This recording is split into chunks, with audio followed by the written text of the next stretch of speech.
4. Chapter 1. Quiet bastards on a couch. Age 3 to 4 years old, made to sit on couch in silence for long periods of time, verbal abuse and profanity, forced kneeling and prayer on hard floor for hours, head bruises from fire poker, not let outside to play, intimidation and rage. My name is Maurice and I grew up in a small country town in the west of Ireland. I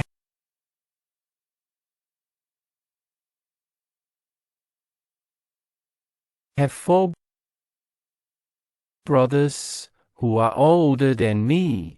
The next oldest to me is Dean and he is a year and a half older. The next is Philip. He is 2 years older again. Colin is a year and a half older again, and the oldest is Declan by 2 years. My mother came from the area and had 3 brothers.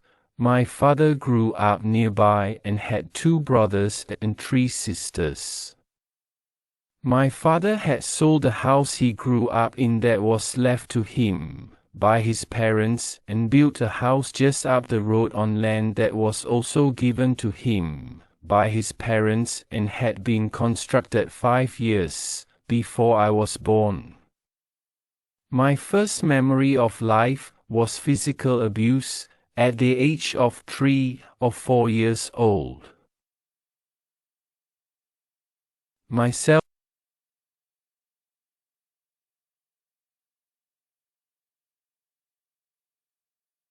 and my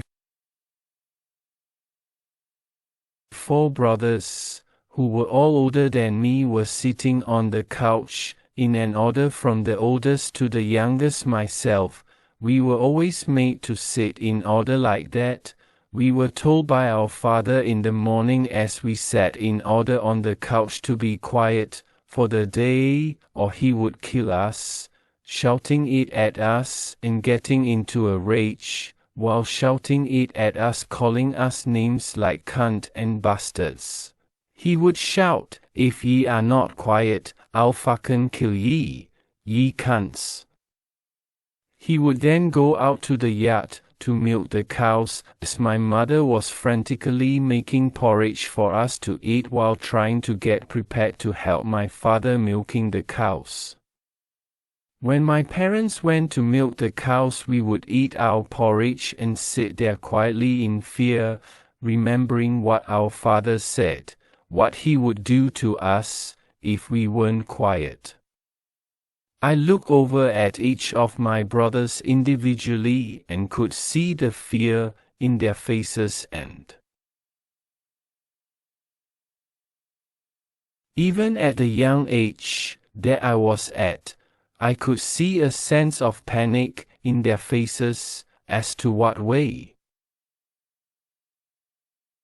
it was going to be when he returns from milking the cows. In the middle of milking the cows, which took my parents about 2.5 hours, my mother would come in to us to see if we were quiet, in the hope that we were, so he wouldn't kick off when he came in. We were quiet when she checked on us, but our Chapter 1. Bastards on a couch. 5.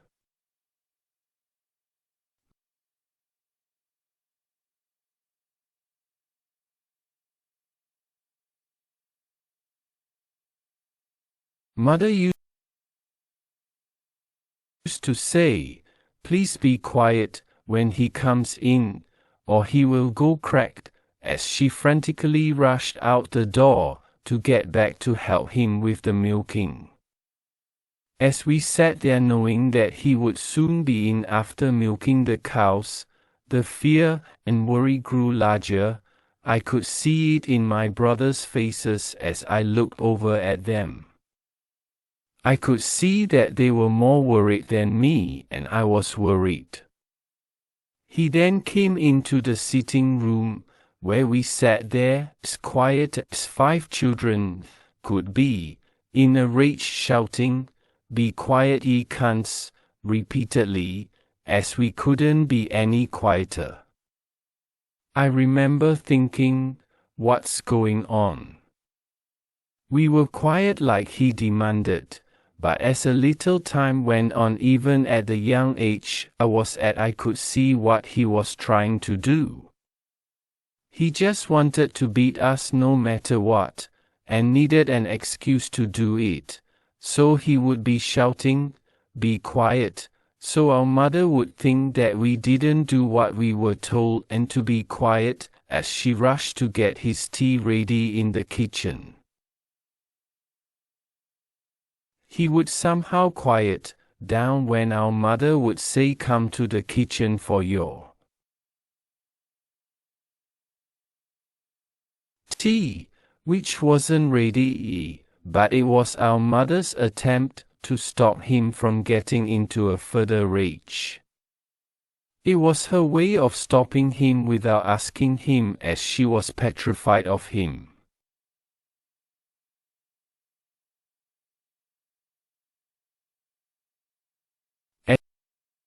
As I was so young, I don't have any recollection of what me and my brothers done for the rest of the day.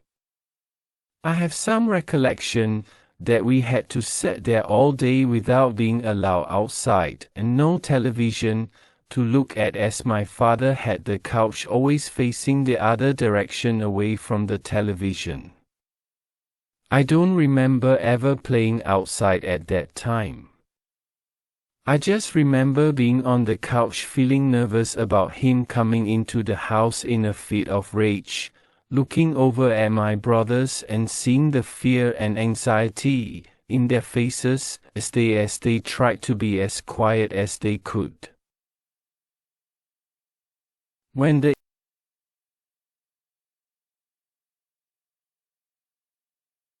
evening came, after sitting there on the couch all day with my brothers in silence, we would have the evening tea, and straight away me and my brothers would be made kneel on the hard floor to say prayers, and we were put in order on the floor from the oldest down to the youngest, same as when we sat on the couch, with our mother standing in front of us and to the side, and he would be standing in front of us, saying the prayers frantically, and he seemed disturbed. I remember thinking, there is something wrong, something bad is going to happen.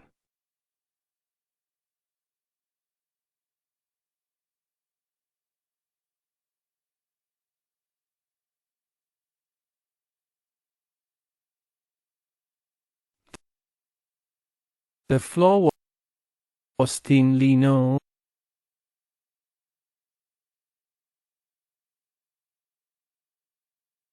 Take a couple steps forward, in a rage shouting, "Get up on your fucking knees, ye cunts."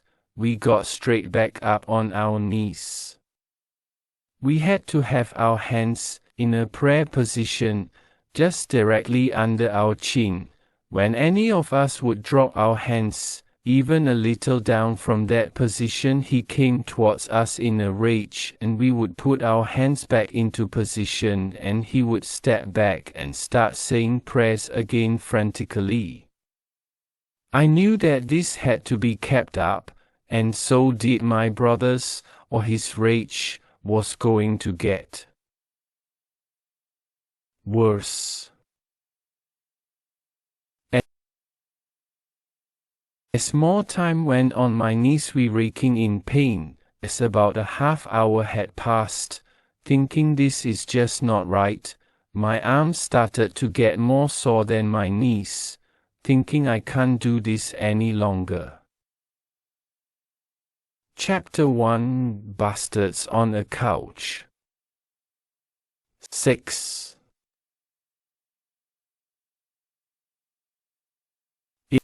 lasted about another half hour and we stuck it out until the end. How we stuck it out till the end I'll never know. We were made to go back to the couch after the hour of prayers in order again, face away from the television. He and my mother would go to the kitchen or outside. Myself and my brothers would sit there again quiet.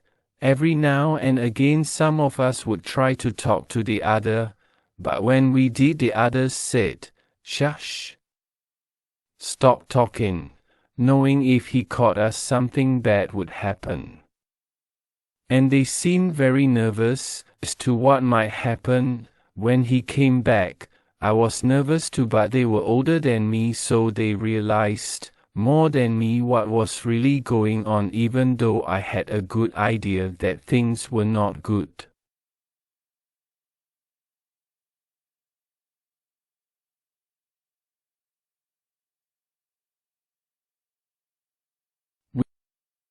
We sat on the couch, face away from the television. We faced the wall, with the Holy Cross, the kitchen door to the left and the range to the right.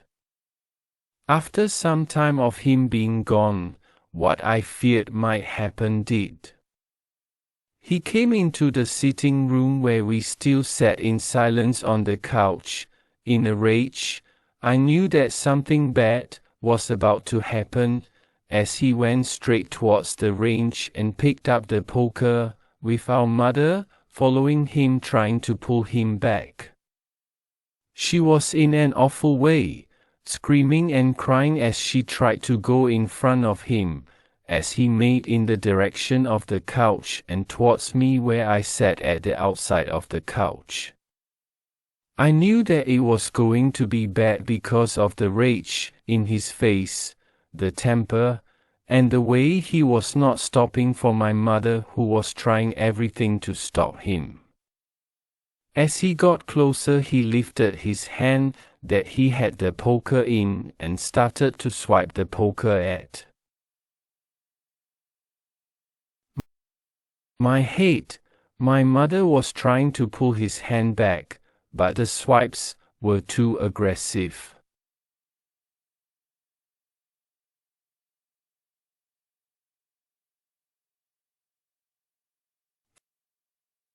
For her to stop. I thought for a second that maybe he was just going to frighten me by swiping the poker in front of my face, but then he started swiping it down on the top of my head as I sat on the couch. He was swiping it at full force and so fast. He had hit me about 10 times before I got a chance to move to think about trying to get away, as I watched my mother in hysterics at this stage, trying everything to stop him. I knew with the force and the speed of the blows that things were not going to be good. I could feel the pain instantly. I knew that already he meant to cause serious damage to me, with the force he was hitting me, and I thought that if he didn't stop he was going to kill me. I knew I had to try and get away as he wasn't calming down, and the rage was getting worse and worse.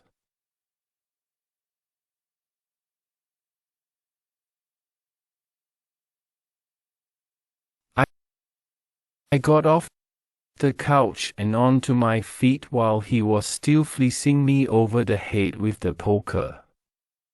I then tried to run around him and get away. As I did, he was turning as to stay hitting me as I was getting away. I could still feel the pain of the blows, being in shock and trying to get away. My instinct was to run to my bedroom to protect myself, I thought, when I got around him and made for the door to the hallway, that he might stop, but as I did he was following me, still hitting me viciously. When I got to the door and opened it, I again thought that he might stop, because I was getting away, and maybe he thought that he had hit me enough. Chapter 1: Bastards on a Couch. 7.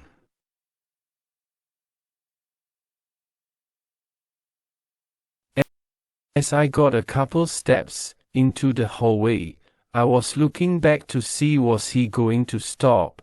He turned around to my mother, who was behind him, at this stage trying frantically pulling him back, so he wouldn't follow me into the hallway. As she did, he turned around to her and started to wave the poker viciously in front of her face.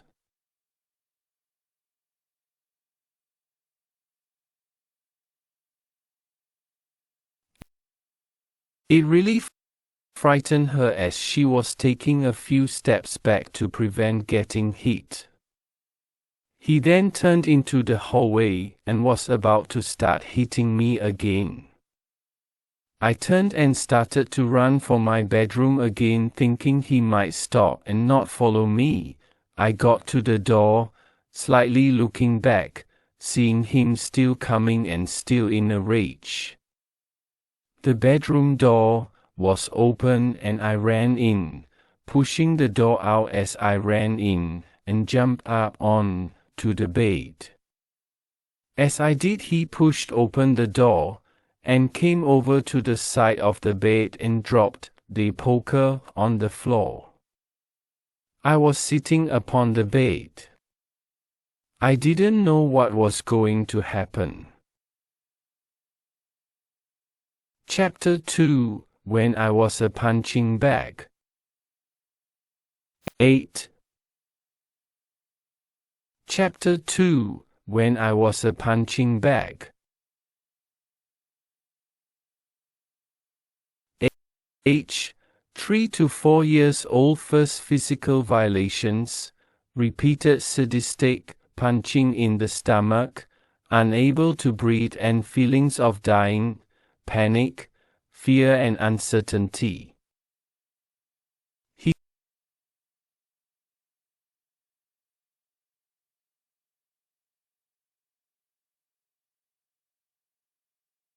started to calm a little as he pushed me into a lying down position.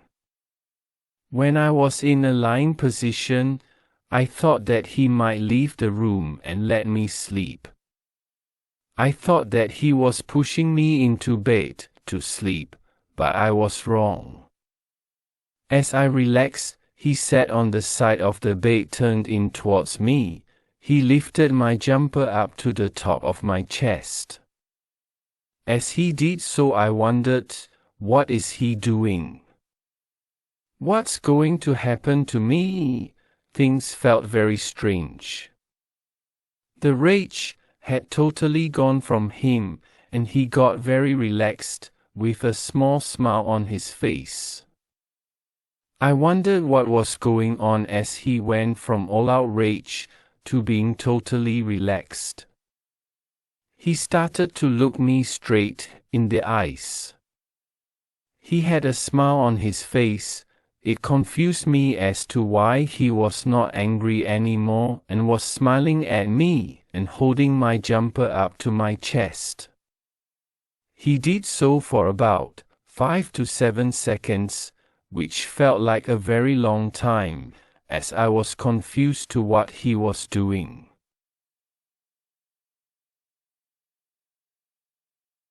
He then lifted his other hand and hit me in the stomach really quickly.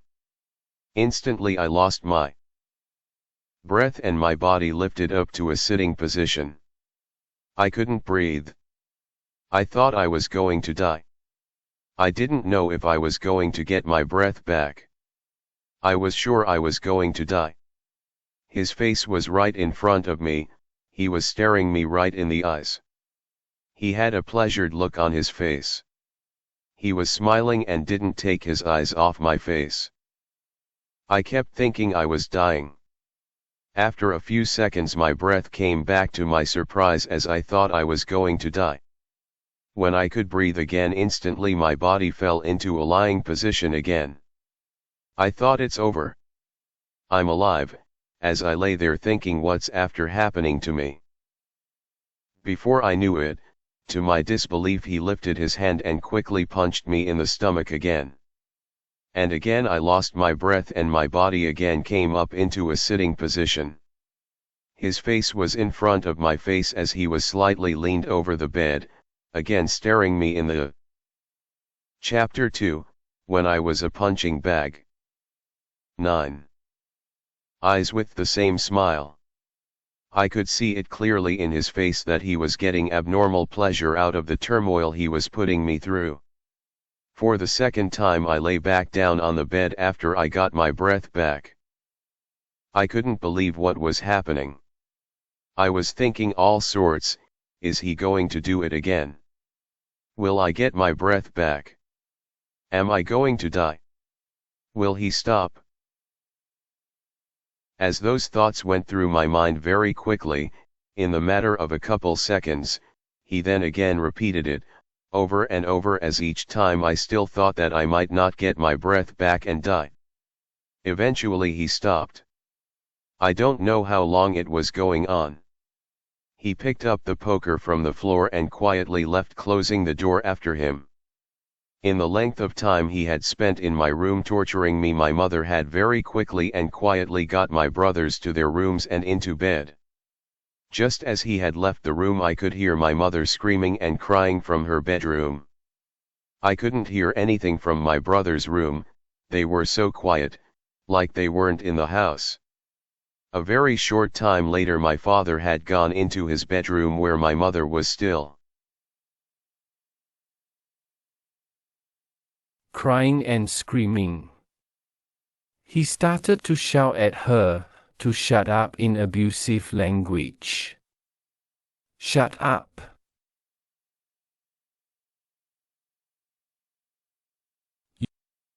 You can't, he shouted at her really loud and very angrily. She instantly stopped. The house was so silent. I couldn't hear anything from any of my family as I lay there afraid, they all must be, and thinking, what is just after happening to me? Why is this happening? Why is our father doing this to us?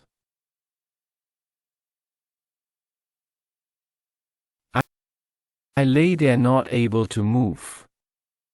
My head was in tremendous pain from the blows of the poker, but I didn't think much of that, as I was in some kind of shock, wondering, what is this, as I listened to the silence of everybody. There wasn't a single noise in the house.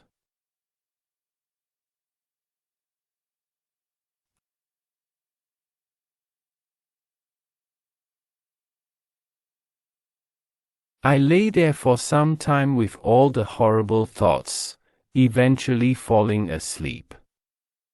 I woke very early in the morning to the same thoughts and feelings. I wondered, was everybody asleep, or were they awake like me, feeling sad and confused as to what had happened to us last night. I felt somewhat relieved that it was morning and that the horrible night was over, but I started to feel that there was something wrong with my mother. I started to panic a bit. I had been awake for about an hour or two, but it felt like days, as I eventually heard my father stepping out into the hallway from his bedroom. I didn't hear him get dressed in his room. I got a bit nervous as he walked down the hallway towards my room, but he walked past my door into the kitchen and out the back door into the yard.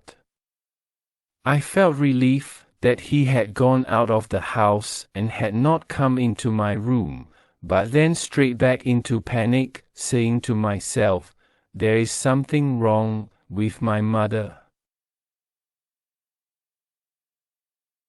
There is something wrong with my mother.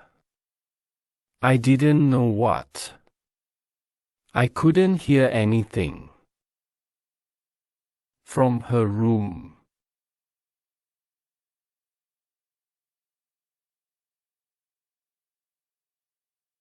I say I have to go and check.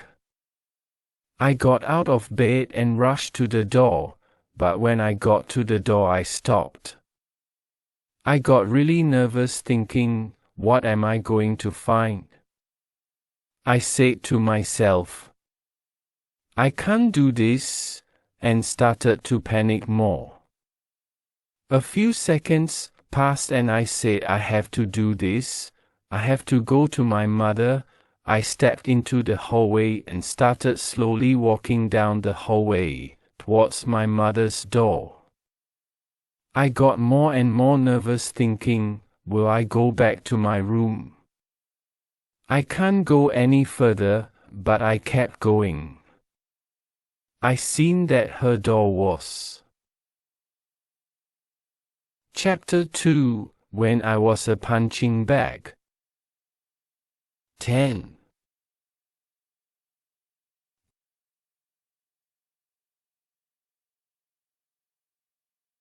Open, and I slowly peeped my head over and looked in.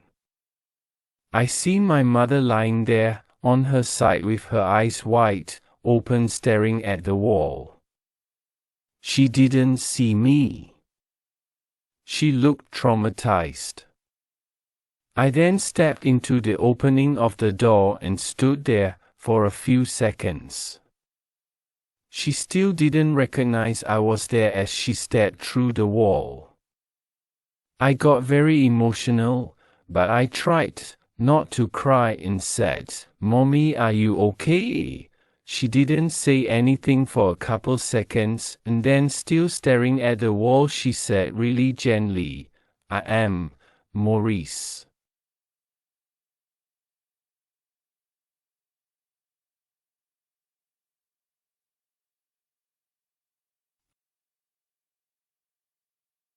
I knew she was going through an awful time, but I was glad she was alive and wasn't physically hurt. I went back to my room and laid down, a bit more relaxed, but I was still thinking all sorts, wondering, is anybody going to get up? What do I do now?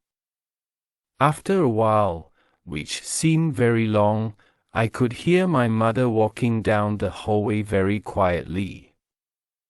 I did not hear her get up in the room. She went into the kitchen and seemed to be doing something very quietly. I thought maybe she's making breakfast, and she seemed to walk back to her room and then again to the kitchen a few times, very slowly and quietly. I could sense that she was barely coping with everything our father had put her and my brothers through, seeing what he did to me with the poker.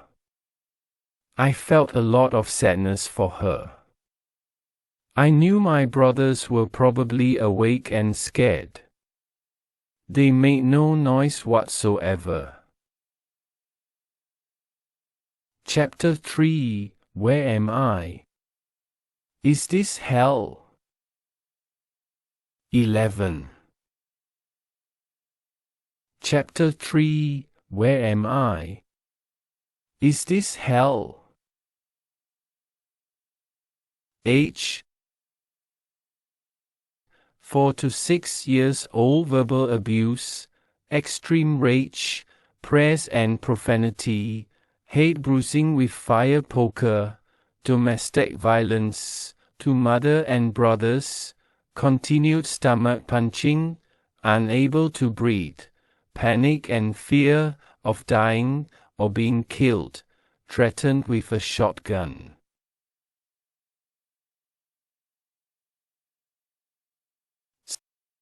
Sometime later my mother went into Declan and Martin's room and called out their names. Declan. Colin. Will ye get up? Very quietly and politely. I could tell by her voice that she was very sad, and then she went into Kieran and Dean's room and again called out their names. Kieran. Dean. Will ye get up?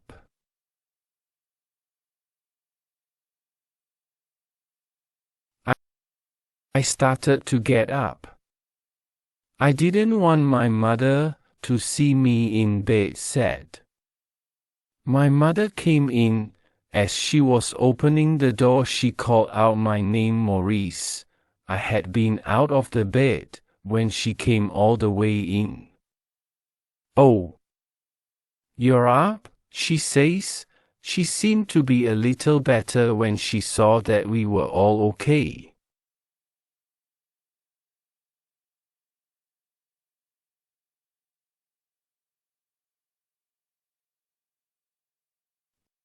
She then went to the kitchen after getting dressed. I heard my brothers coming out of their rooms and into the hallway. I went into the hallway and followed them into the sitting room, and we all sat on the couch again, in order oldest to the youngest. At this stage, we knew that was where we had to sit to please our father. We were quiet, not saying a word. I could see that my brothers were nervous and fearful. So was I, wondering what is going to happen, feeling sad.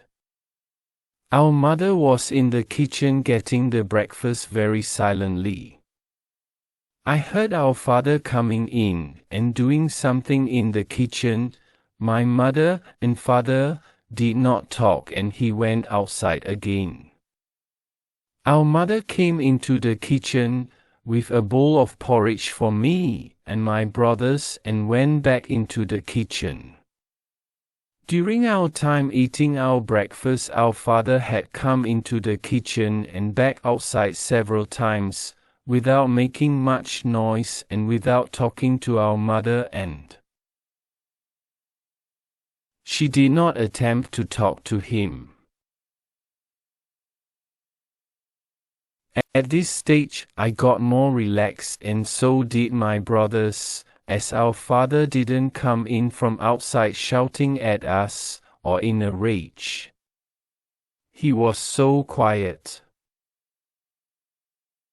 Chapter 3: Where am I? Is this hell? 12.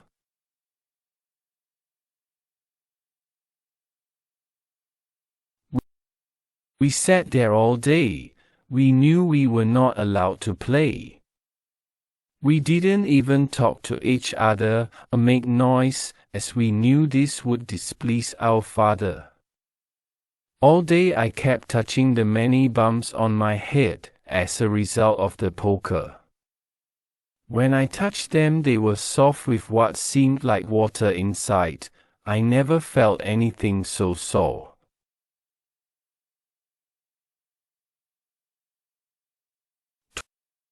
Towards evening, after a long day of sitting on the couch in silence, our mother said, "I have to send ye to bed now." She was trying to get us to bed early, to avoid a repeat of the night before. We went to bed. I felt relieved, thinking my father might not harm us again.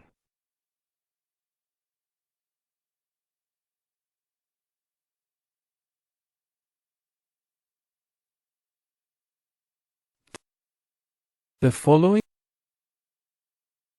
morning I woke up and heard my mother getting my 3 oldest brothers ready for school.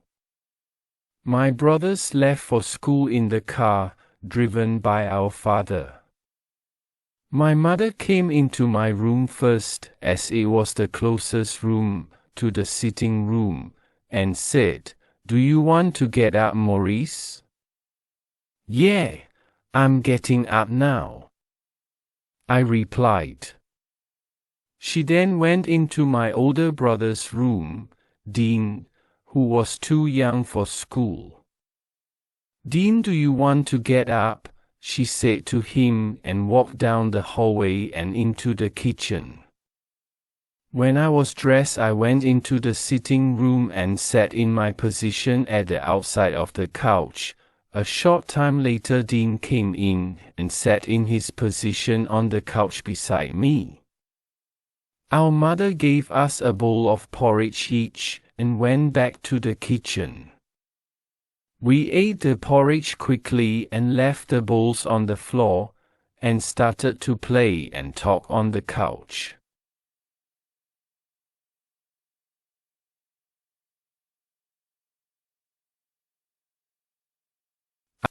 Our father came back after dropping Declan, Colin, and Philip to school.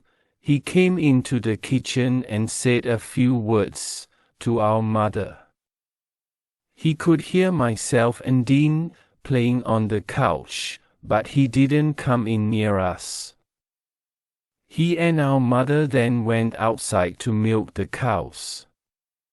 Myself and my brother forgot about the fear of our father as we ran around the house from room to room. Our mother came in to check on me and Dean a couple of times while she was helping our father outside milking the cows. When our mother and father had finished milking the cows, they came in and had their tea.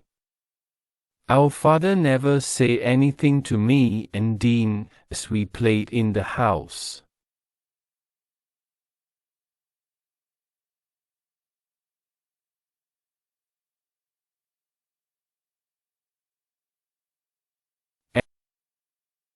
As the day went on, our father left us alone. Things seemed a lot different to the previous couple of days. At 3 o'clock, our father went into the village to pick up our brothers from school, which was 1.5 miles from our house. When they got home, we were all given our dinner that our mother had prepared during the day. Declan, Colin, and Philip were told that they had to do their homework when they had finished their dinner. When dinner was finished, our mother told me and Dean politely to try and stay quiet as our brothers had to concentrate on doing their homework. Our father went outside to the farm to do the jobs. When the homework was finished, our brothers put their school bags in their rooms and then came and took their positions on the couch as myself and Dean played. When the evening came, our father came in and seeing myself and Dean playing on the ground and shouted at us using bad language, "Get up in the fucking couch with the rest of them, and let me not hear a word out of ye for the rest of the night," and went out into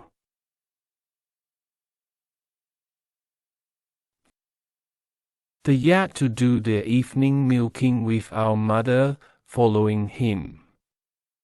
While the cows were being milked, myself and Dean played a little on the couch, but Declan, Colin, and Philip stayed quiet, looking nervous and afraid as myself and Dean tried. Chapter 3: Where am I? Is this hell? 13.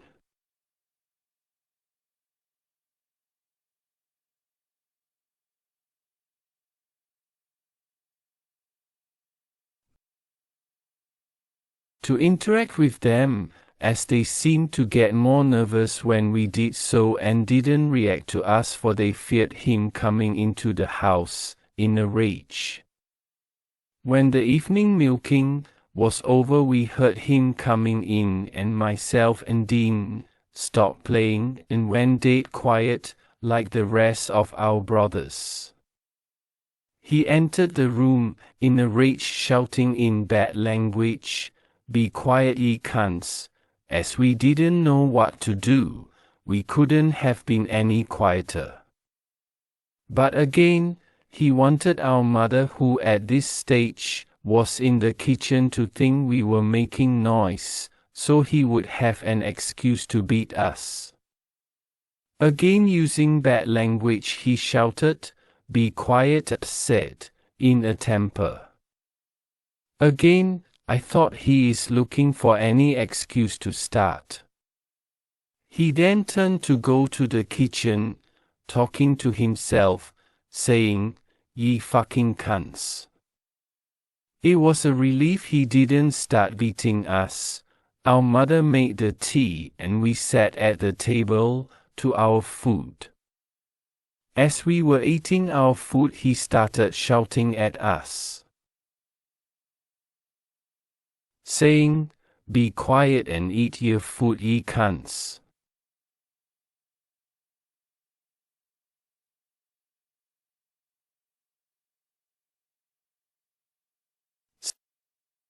Some of us stopped eating as we had enough, with some food still left on the plate. He got really angry, shouting, "Eat your food," and got up off his chair as if to go for us, shouting, "If ye don't eat it, I'll fucking kill ye, ye cunts." We all finished our food, as he told us to do, knowing if we didn't there would be trouble. It was a struggle to finish it, but it was better than getting beaten. Our father then told Declan, Colin, and Philip to get into their altar clothes that they wore serving Mass in the local church. Myself and Dean didn't have to, as we were too young to serve Mass and had no altar suit. As my brothers went to their rooms to put on their suits, myself and Dean sat on the couch waiting for our brothers to come from their rooms, as we knew that we were going to say prayers.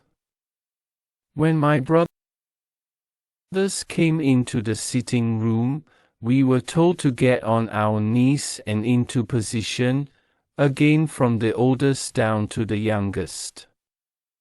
Our father stood in front of us as we faced the Holy Cross that was on the wall directly behind him. Our mother stood to the right of him, beside the window. He told us to join our hands and put them directly under our chin.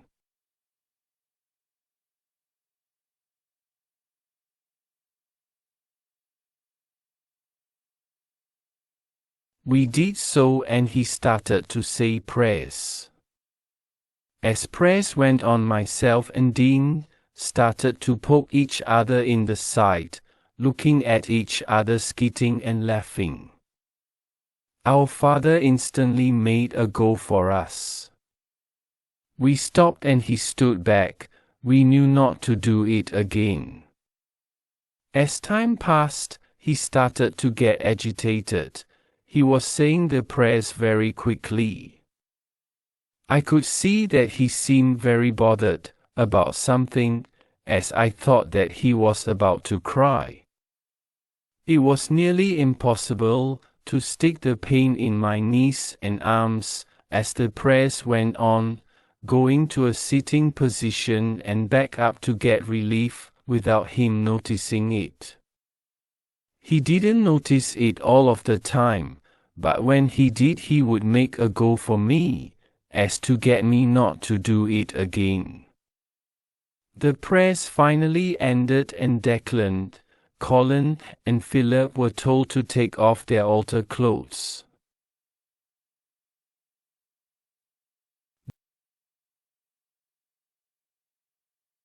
They did, and then joined myself and Dean on the couch as our father and mother went to the kitchen.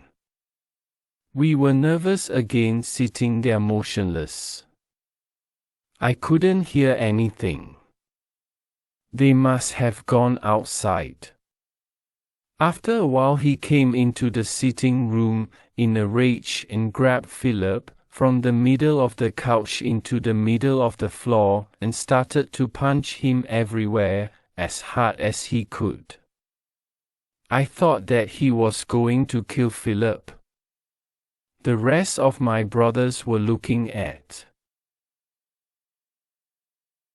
Chapter 3: Where am I? Is this hell? 14.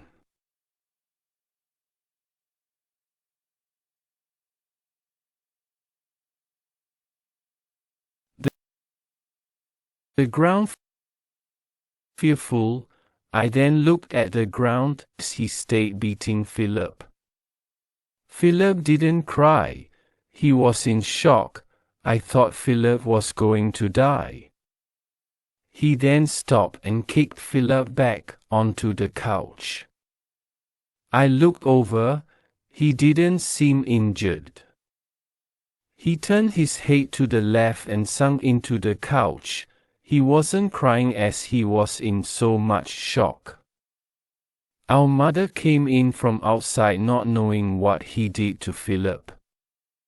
He started to shout, "I'll fucking kill the cunts," as he walked toward the kitchen, and our mother said to us quietly, "Boys, I'm going to send ye to bed now," as to avoid more violence from our father. We went to bed. It was very early and I lay there, thinking what he had done to Philip.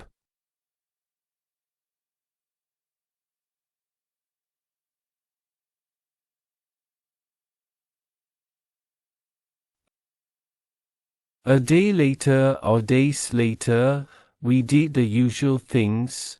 Myself and Dean played around the house during the day as Declan, Colin, and Philip were in school. The evening time had come again and we sat on the couch after the prayers, again nervous as to what way our father would be. He came into the sitting room in a rage and made for the poker, and our mother, following him crying and screaming, trying to pull him back. He made in my direction, waving the poker up and down viciously. I knew I was in trouble. He started hitting me across the head viciously. I got off the couch and tried to run around him. My mother was screeching and crying, still trying to stop him. As I was getting around him, he started to go for my fingers. He missed a few times, and a few times he got them. The pain was very, very bad. As I got further around him, he started me on the shoulder and again on the top of the head. I made for the hall door to try and get to my room. When I got into the hallway, I stopped. And again, he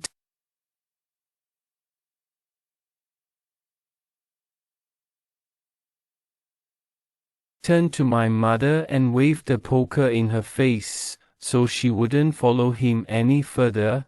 She ran to my brothers and was shouting, "Come on, lads. Come on." I turned and ran for the room with my father following me. When I got in, I got under the blankets. Lying on my back, he came in, threw the poker on the floor and started swinging both arms really fast and really hard at the top of my head. I said to myself, I'm going to die. I'm going to die. I didn't try to stop him. I had given up and had accepted that I was going to die as he kept swinging. As he was hitting me, he was saying, "You fucking cunt," repeatedly, and seemed to be very emotional and nearly crying, as if he had experienced a very traumatic experience.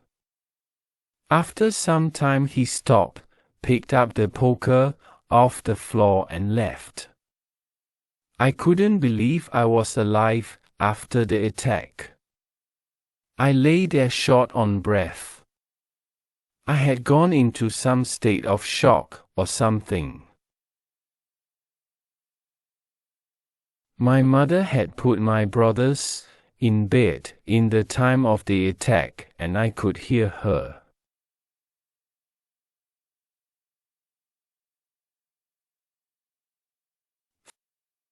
frantically saying prayers from her room. He went in to her and shouted, "Shut up, you cunt." And then there was silence. I couldn't believe what just happened. My head was in so much pain. I said, "I'm still going to die." Even at that young age, I said to myself, my head is badly damaged, and I'm going to die any second.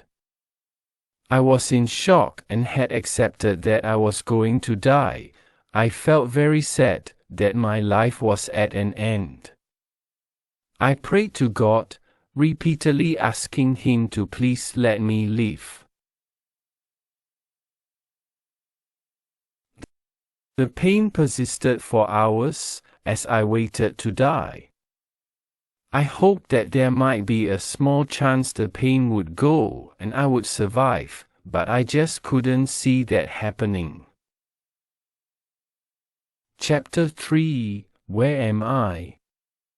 Is this hell? 15.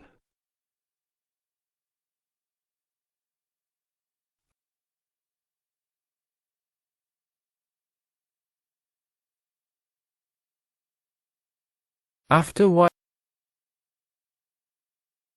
seemed to be a very long time, hours, the pain subsided. I couldn't believe it. I'm going to live, I said to myself, as I relaxed and thanked God. It was a miracle my father had not killed me. I lay there thinking, what is all of this? Is this life? Is this the way it's meant to be? But relieved I was okay. Sometime later I slept, and in the morning I woke up relieved thinking this is probably the way it's meant to be, getting beaten by this man who was in charge of us. I didn't see him as a father. When my father had got up and went outside, my mother ran down the hallway, opened the door and said to me, "Are you alright?" looking worried. I replied, "Yeah, I am," and she hurried to the kitchen to make his morning tea. The abuse continued nearly every evening, and myself and my brothers had learned bad language that we learned from our father. Evening time came and he came in from outside, in his usual fashion, in a rage, grabbing the poker and hitting me on the head.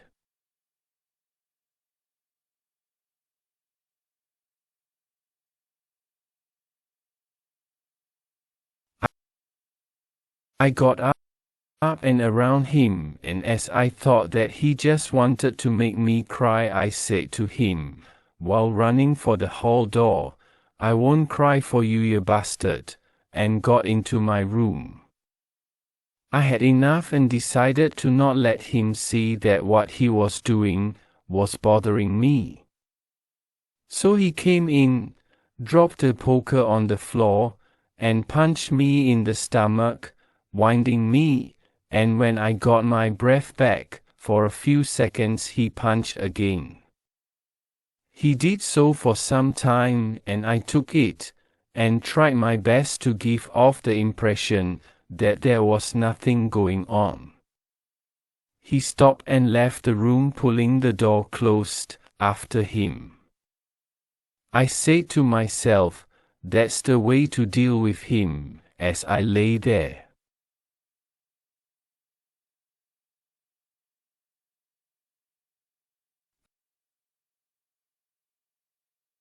A very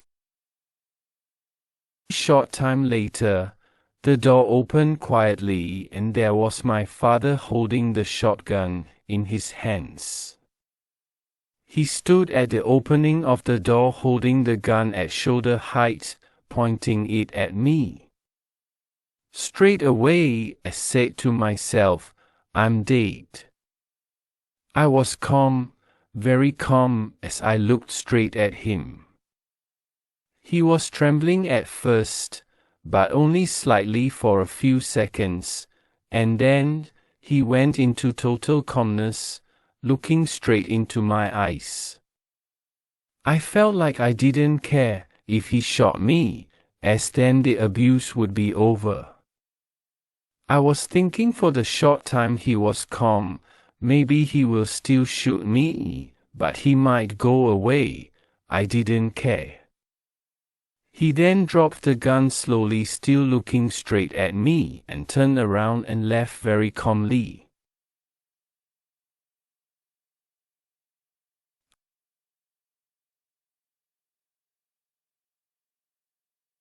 I couldn't believe he didn't shoot me.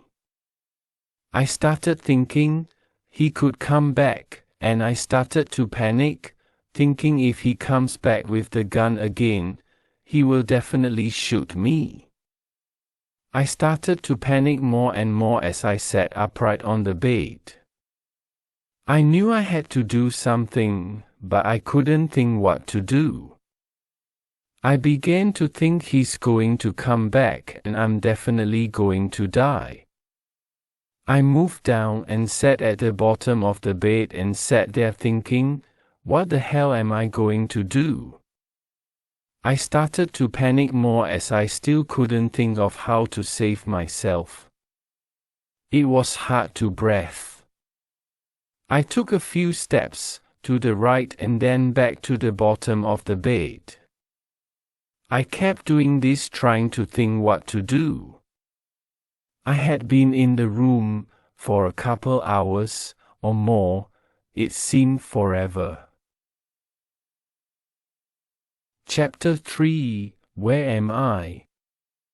Is this hell? 16.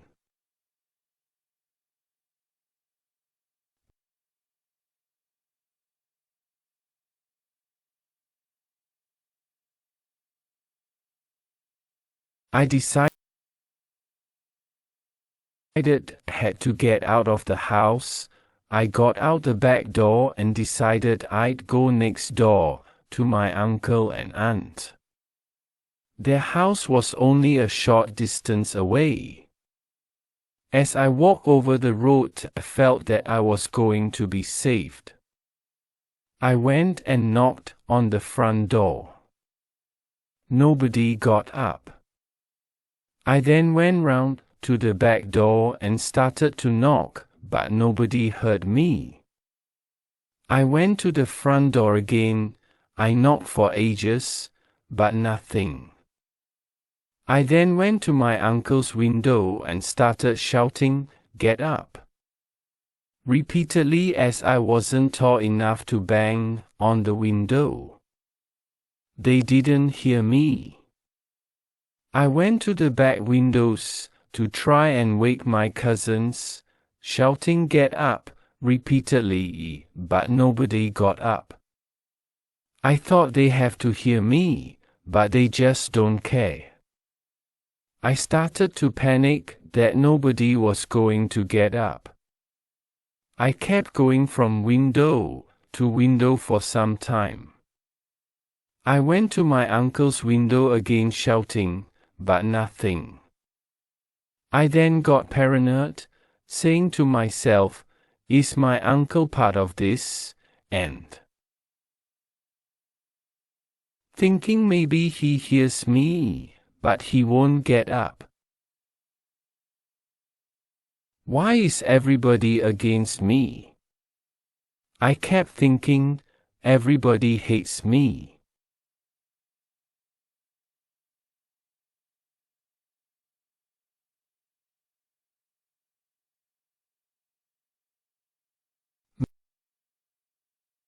Maybe I shouldn't be trying to escape.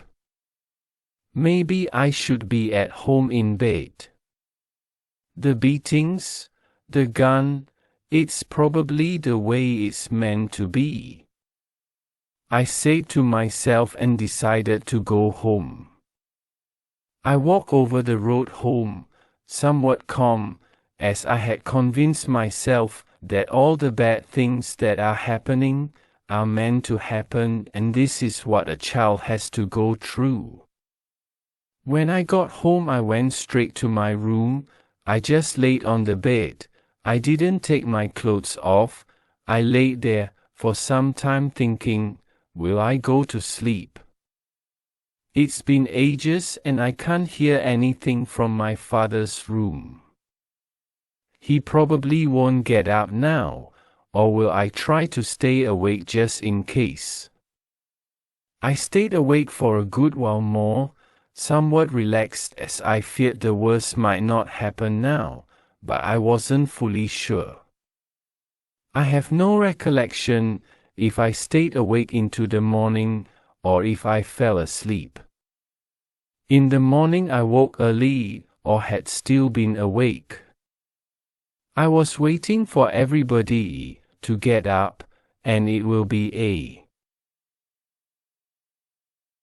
new day and I could forget about what happened and feel safe.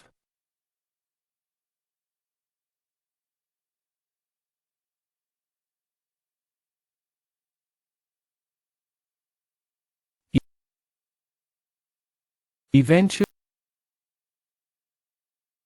I heard my father get up. I was glad it was finally a new day. As he walked down the hallway, I got a bit nervous that he might come into my room, but he walked past and had gone outside. I was relieved when he did so. Sometime later, I heard my brothers getting up, and then I had total relief that the bad night was over. It was a new day. The abuse continued, which seemed to be every evening, or almost every evening, and at this stage I knew it was something that I had to go through and that it was probably all part of life, and I expect it to some degree. Dean was to start his first day at school, so when we got up in the morning I watched them all getting ready. Then my father brought them off in the car. My mother was making me breakfast as she had already given the breakfast to my brothers first because they had to go to school. It felt a bit strange now that Dean had been gone to school as well and I was there by myself. I had my breakfast and then my father came back from dropping my brothers to school, came into the kitchen, said a few words to my mother and then went outside to milk the cows. Chapter 3 Where Am I? Is this hell? 17.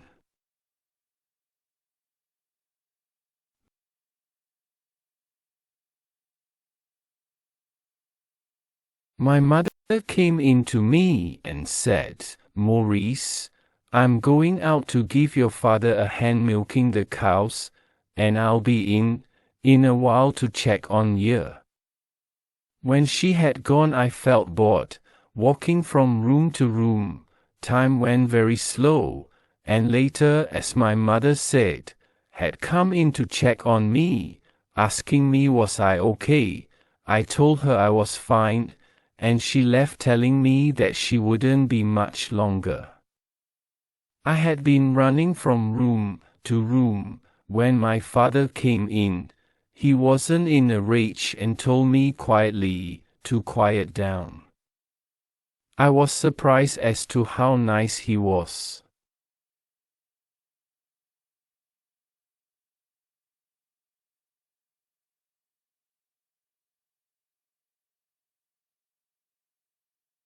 Some days later, he came in after milking the cows. I had been standing on the floor in the sitting room. He came in front of me shouting, "You little bastard. I'll fucking kill you, you cunt."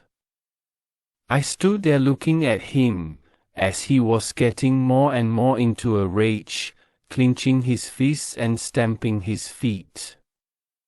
I didn't move as he was shouting, "Fucker. Fucker. Fucking fucker," nearly blue in the face. I wasn't afraid. I felt like I had done something wrong, or that I was different, as he picked on me all the time and not my brothers. I knew he had a deep hatred for me. By now I had never recognized him as a father. He was just an evil man that was in charge of me and my brothers and my mother, and I could feel only hatred for him, like he had for me. He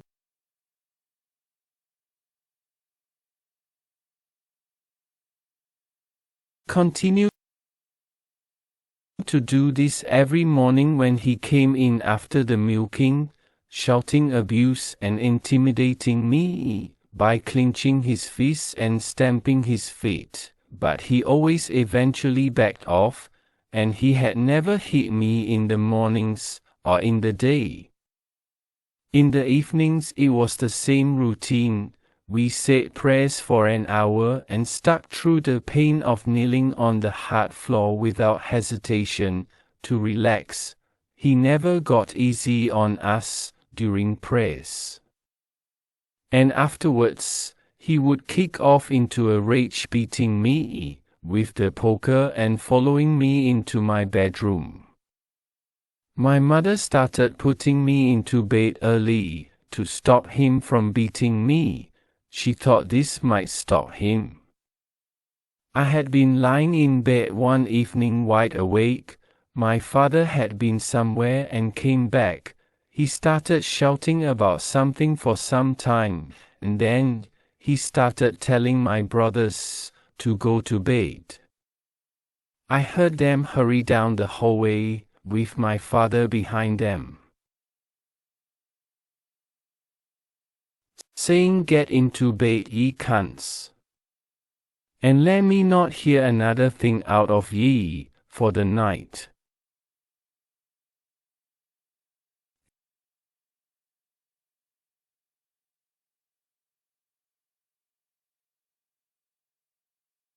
And he was calming down. I wasn't afraid as he was calming down. There was silence for a few seconds. The door opened. It was my father. He closed the door out fully.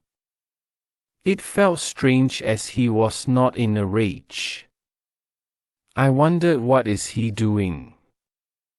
He came and sat on the side of the bed, pulled the blanket off me and started punching me in the stomach and winding me repeatedly, with a sick sense of pleasure in his face as he watched me go through it.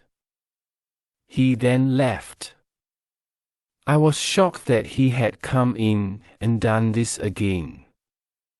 I felt very fed up and sad as I wiped his sweat that was dripping from his nose from my chest with the blanket and then pulled it over myself. I froze just staring at the ceiling. I was so fed up, I went into starting to think, I don't care anymore. I'd be better off if he killed me. In the mornings, I would think about what happened to me, but when I got up I forgot about it and got on with the day. Chapter 3: Where am I? Is this hell? 18.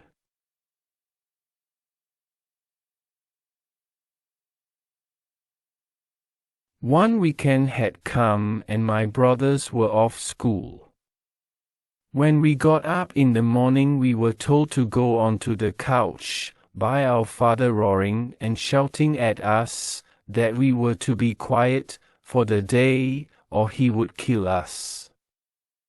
He got into a full rage, fists clenched, stamping his feet, spit coming from his mouth as he leaned right into the couch. I thought he was going to kill us all. He eventually calmed down and went outside to our mother, who was getting the milking started. He had really frightened us all this time. He usually wasn't that angry in the mornings.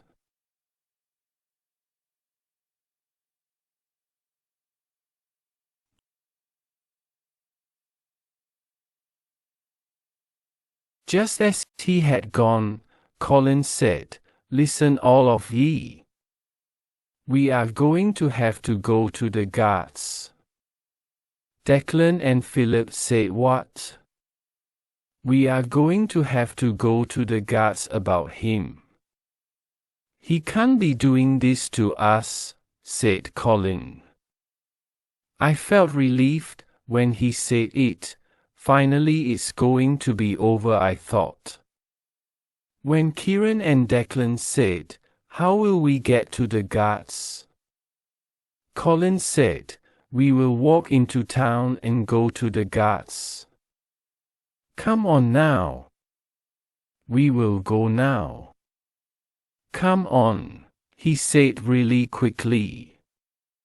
Philip and Declan looked really on edge, with Kieran saying, "If he catches us, he will kill us," and Declan agreeing. I wanted to go. I was hoping Philip and Declan would get the courage to go.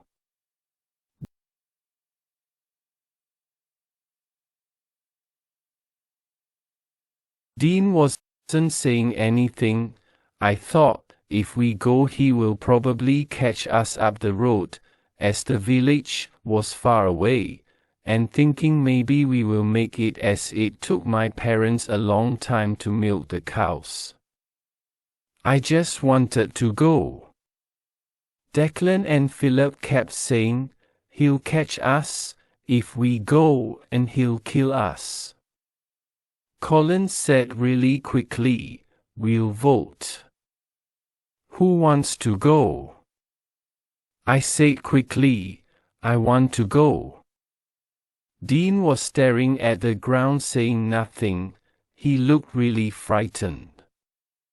Declan and Philip said nothing, looking at the ground, when Colin got angry, saying, "We have to go. We have to stop him. The guards will talk to him and stop him killing us." Declan then said, "We are not going," when Colin got up saying, "Come on. Come on," in a panic, and we all got up and started to follow him out of the house.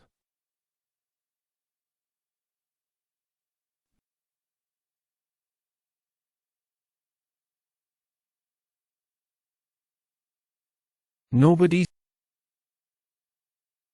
said anything as we got onto the road.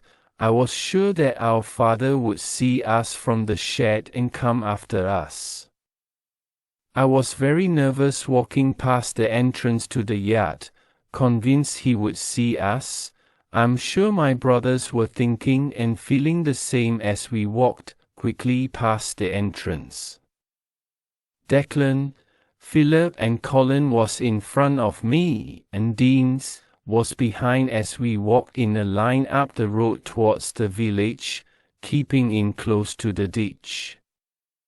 I wasn't thinking if a car stops we can tell them what our father was doing to us. Then I just kept walking without any more thoughts, looking at the ground. When Philip panicked, turned around and said, "I'm going back." We all turned and followed him. I started to think, I hope we make it back without being seen by our father. We got past the entrance to the yard without being seen, with Philip walking really quickly, in front and I followed. We got into the sitting room, sat up on the couch and we all just went into pure silence and sat there. I felt disappointed that we didn't keep going. I said to myself, there is no way out of this, feeling trapped. Chapter 4, Devil in the House. 19. Chapter 4, Devil in the House.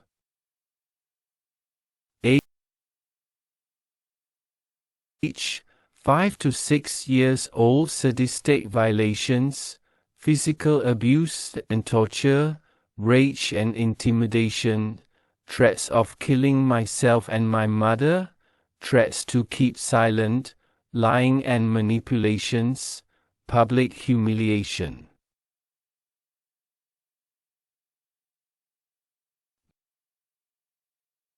My grandmother and grandfather came to babysit me and my brothers when my parents would go to a funeral, a wedding, or to visit friends. My mother would say, "Granny and Granddad are coming to babysit you while myself and your father are gone." We were really happy when she would say they were coming, as myself and my brothers thought our grandparents were great. On the morning they would be coming, I would be really excited waiting for them to come. A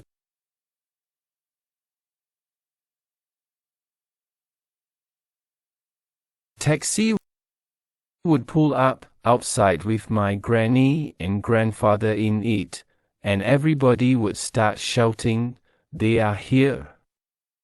They are here!" Granny would come in first and say hello to everyone. Everyone loved Granny. She was really nice and would never give out to us. Granddad would come behind her holding up 5 bars of chocolate in his hand. He would give myself and my brothers a bar each. My brothers would eat their chocolate and I would leave mine on the window and start to play with Granddad. He would pretend to box me, and I would pretend to box him, and then the rest of my brothers would join in. We could finally talk and play now that our grandparents were here. My father would always be nice when they came, talking and laughing with Granddad. He found Granddad very amusing, as my grandfather never took anything serious, and would always make a laugh and joke about every conversation. We thought he was really funny. When my granny would ask him something, he would pretend not to really hear her. Hearing her clearly, he would put his ear up close to her and say, "What was that?" My granny would repeat it. She might say to him, "It's time for your dinner," and he would try to say something that sounded like that. Knowing full well what she said, he would say to her, "I'm a sinner." Chapter 4, Devil in the House. 20. Everybody would laugh, and Granny would get embarrassed, but she loved the attention from my grandfather, and to her embarrassment, he would continue this throughout the day. Granddad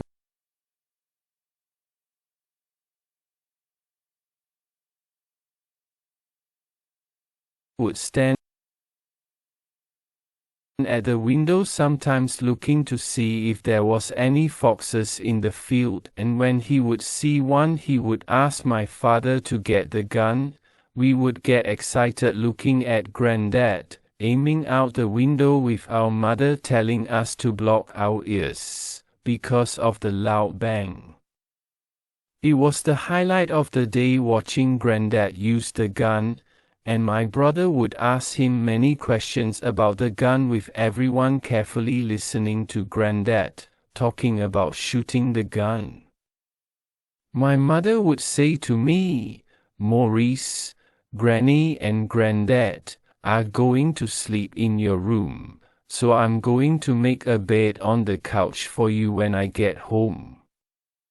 I couldn't wait for my father to go, as I felt a kind of relief when he would leave the house, and I knew that I was safe when he came home, because Granny and Granddad were here and he couldn't do anything to me. After my parents would leave, myself and my brothers would have a great time with Granny and Granddad. They were really good to us and never gave out.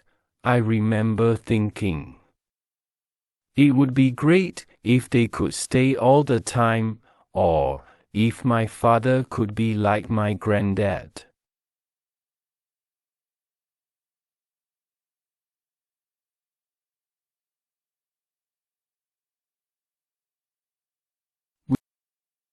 We spent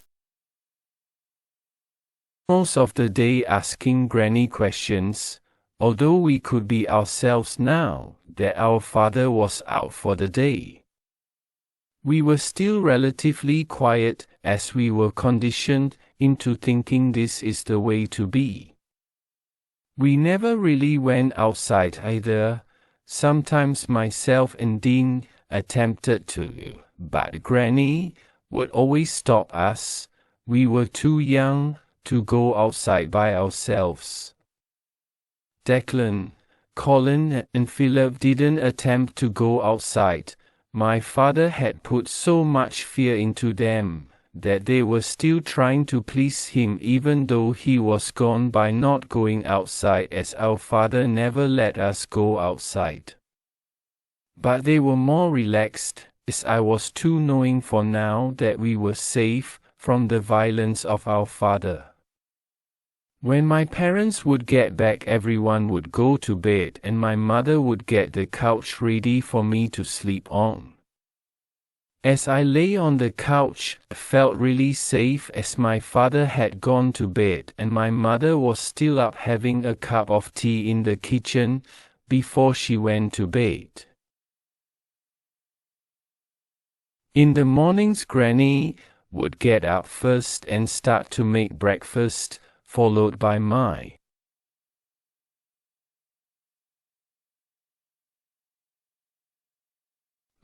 mother asking me, was I okay? Did I sleep well?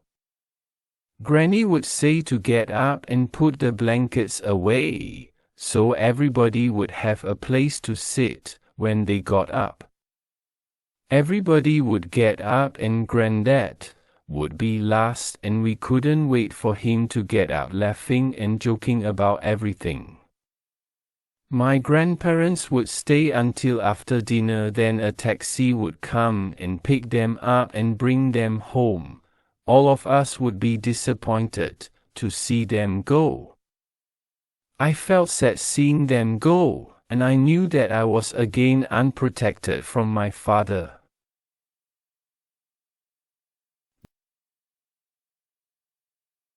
The abuse continued, and the evening had come once again, and my father kicked off and following me into my bedroom, punching me in the stomach and winding me repeatedly. He stopped and reached in and started to open my pants. I thought maybe he is going to undress me for bed, but he never usually did. Chapter 4: Devil in the House. 21. I knew there was something not right. It felt wrong and dirty, but I still kept saying to myself, maybe he's going to undress me and put me under the blankets. But then I see that smile pleasured look come on his face, that he would have on his face, while I would be winded from the punches in the stomach. I felt exposed and tampered with as my pants was coming off.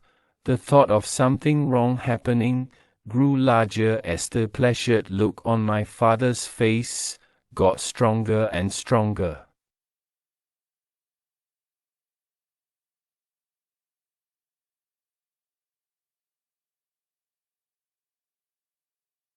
I said to myself, what in the name of God is he doing? I was so confused as to what he was doing. I didn't feel much pain at first as he kept looking between my legs while he was punching. Again, I kept thinking, what is he doing? What is this about? I could feel his fist hitting bone between my legs that eventually started to hurt a bit. He done this for some time, then he lifted the blanket and covered me and left silently. I felt dirty and ashamed after he left, wondering what was he doing, what is this, and why did he do that?